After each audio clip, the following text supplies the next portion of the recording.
Dans la Haftara que nous lirons ce Shabbat après avoir lu les deux parachiotes de Chukat et Balak qui sont jumelés cette année, nous voyons que le prophète Micha s'adresse à Israël de manière très sévère et il leur annonce que Dieu va carrément intenter un procès à son peuple. Il va leur reprocher leur ingratitude par rapport à tous les bienfaits dont Dieu les a gratifiés jadis. Et il cite notamment les trois protecteurs, Moshe, Aaron et Myriam, que Dieu avait envoyés pour soutenir Israël dans le désert. Ceci s'accorde très bien avec un enseignement de la Gemara de Ta'anit, d'Aftet Amud Aleph, qui nous dit que Moshe, Aaron et Myriam, tous les trois, ont été à la source de trois bienfaits qui ont été accordés à Israël. Le puits qui a été accordé à Israël, le puits ambulant qui a permis à Israël de se désaltérer durant ces 40 années, avait été fourni, si l'on peut dire, grâce à Myriam. Les nuées protectrices avaient été fournies par Aaron, et la manne qui tombait du ciel, comme on sait, avait été fournie par Moshe Rabbeinu. Et la démonstration se fait dans notre paracha de Chukat, justement. Parce que dans la paracha de Chukat, tout de suite après la vache rousse, on nous dit que le peuple est arrivé à Kadesh et que Myriam est morte, elle a été enterrée là-bas. Et sitôt après la mort de Myriam, il n'y avait plus d'eau pour le peuple. Ce qui veut dire que le puits ambulant, qui les avait accompagnés pendant 39 ans, s'était brutalement asséché. Ce qui prouve bien que ce puits avait été accordé à Israël grâce à Myriam. Myriam s'en va, il n'y a plus de puits. Et puis ensuite, comme on le sait, Aaron et Moshe vont rétablir ce puits en frappant le rocher, contrairement à l'ordre divin qui avait été de parler, non pas de frapper, mais c'est une autre histoire. Et puis ensuite, donc le puits va revenir, et Aaron va mourir, toujours dans notre paracha de Chukat. À peine Aaron est-il mort que le Cananéen, le roi de Harad, attaque Israël. Pourquoi, nous dit la Gemara? Qu'est-ce qu'il avait entendu? Le texte dit, il avait entendu quoi?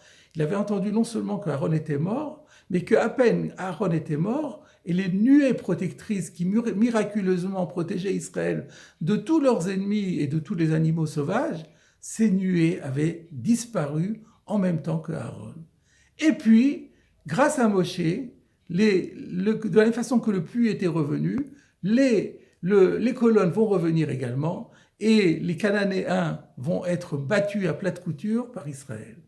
Et puis finalement, lorsque Moshe mourra, eh bien, ces trois cadeaux, le puits, les nuées protectrices, la manne, vont disparaître une fois pour toutes, ce qui montre bien que c'était grâce à Moshe que la manne était tombée et que les deux autres bienfaits avaient été rétablis grâce à Moshe. Ceci soulève un certain nombre de questions.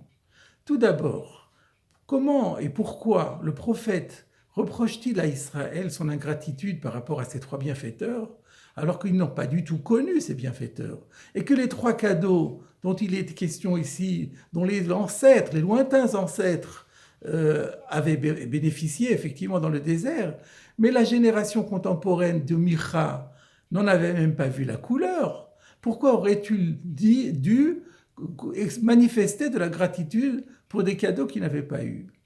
Deuxième question, pourquoi faut-il trois bienfaiteurs pour trois cadeaux?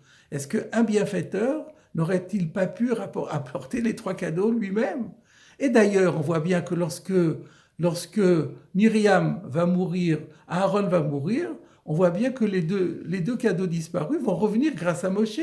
Donc Moshe était capable d'établir a priori ces trois cadeaux. Pourquoi fallait-il que ces cadeaux soient divisés en trois bienfaits? La réponse peut nous être suggérée par un enseignement de Rabbi Shimshon Raphaël Hirsch qui fait remarquer que dans l'Haftara dont nous parlons, il y a, juste peu de versets après qu'on ait cité nos trois protecteurs, Moshe, Aaron et Myriam, le verset, ou le paragraphe, l'Haftara, va se conclure par un verset très connu d'ailleurs, une sorte d'envolée lyrique du prophète, mais qui apparemment n'a rien à voir avec la diatribe qui était celle de Micha tout au long de ce chapitre. Qu'est-ce qu'il nous dit? ce fameux verset, Igid lecha Adam Matov, on t'a dit homme, ce qui est bien, ou ma Hashem doresh mimcha, ce que Dieu attend de toi, ki im, rien que, asot mishpat, pratiquer la justice, va tresed, aimer la générosité, va tsne alechet im Hashem elokecha, marcher discrètement, avec discrétion, avec Hashem ton Dieu. Quel rapport, pourquoi, quelle conclusion par rapport à ce qui avait été dit avant? Eh bien, chez Rabbi Shimshon Raphaël Hirsch, je vous dis, c'est très simple. On est en train de faire une correspondance entre les trois cadeaux, entre les trois guides plutôt, et ces trois valeurs. En réalité, il s'avère que ces trois guides, ces trois protecteurs, ces trois bienfaiteurs, n'ont pas seulement gratifié Israël de bienfaits matériels, mais avant tout de bienfaits spirituels. Ainsi, Moshe a inculqué à Sot Mishpat, il a inculqué au peuple la rigueur qui est nécessaire dans le respect des lois de la Torah, pratiquer la justice. Aaron, comme on sait, Ohev Shalom, Rodev Shalom, était un exemple, un modèle pour tous ses contemporains de Ahavat Chesed, d'aimer l'altruisme, le souci de l'autre, la générosité. Quant à Myriam, elle a été, évidemment, elle a enseigné toute sa vie la tzniout, la discrétion de soi-même, ainsi que les lois de la Tarat HaMishpacha, les lois de la pureté familiale.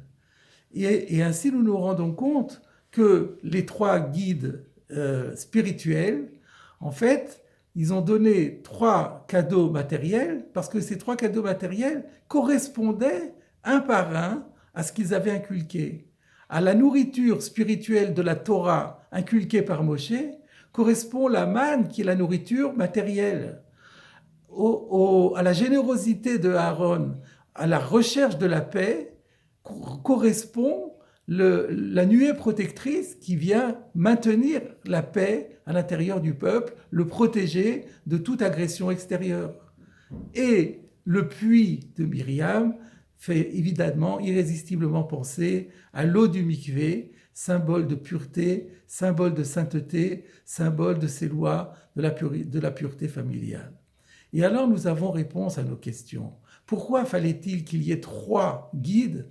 Parce que les bienfaits matériels, en réalité, ne venaient qu'en conséquence des bienfaits spirituels. Et pour les bienfaits spirituels, il fallait trois maîtres différents, trois personnes qui excellaient chacune dans son domaine. Si Moshe était l'homme de la loi, c'était Aaron qui était l'homme de la générosité, c'était Myriam qui était la femme de la tzniout, qu'elle a enseigné non seulement aux femmes, mais également aux hommes. Et si par la suite, donc il fallait ces trois, mais une fois que les trois maîtres avaient enseigné ces valeurs, alors les bienfaits matériels venaient en conséquence. Et quand Myriam est morte et quand Aaron est mort, il n'y avait plus à établir des nouvelles règles, il fallait simplement renforcer les enseignements qui avaient déjà été donnés. Il fallait donner à Israël une piqûre de rappel. Pour une piqûre de rappel, Moshe était capable de le faire. Et c'est pourquoi, au départ, il en fallait trois, mais à la fin, ça suffit avec Moshe Rabbeinu. Mais la leçon, le deuxième message du prophète est très important, c'est que ces bienfaits matériels qui finalement, l'eau, la manne et les nuées protectrices peuvent se résumer finalement à deux choses. Il s'agit de la subsistance, une bonne subsistance, une subsistance matérielle, le manger et le boire, et puis les nuées protectrices, c'est la protection de la providence divine. Eh bien, pour jouir et bénéficier de cette protection, il suffit simplement de continuer à perpétuer l'enseignement de ces trois guides. Et c'est ça que Micha reproche à ses contemporains en leur disant « Mais vous ne suivez pas suffisamment l'enseignement de vos anciens guides et vous devriez leur manifester toute votre reconnaissance car il ne tient qu'à vous de continuer en perpétuant leur exemple eh bien, à bénéficier de toujours de ces mêmes cadeaux. » Voilà, mes chers amis, la grande leçon qui ressort de nos deux parachiotes et de la Haftara, c'est que si nous voulons nous assurer d'une bonne subsistance, si nous voulons nous assurer de la protection divine permanente, ce n'est pas difficile. Il faut simplement continuer à ancrer en nous, à intensifier en nous l'exemple merveilleux de nos 3 guides spirituels et de nos 3 figures historiques et de rester leurs profonds disciples à jamais.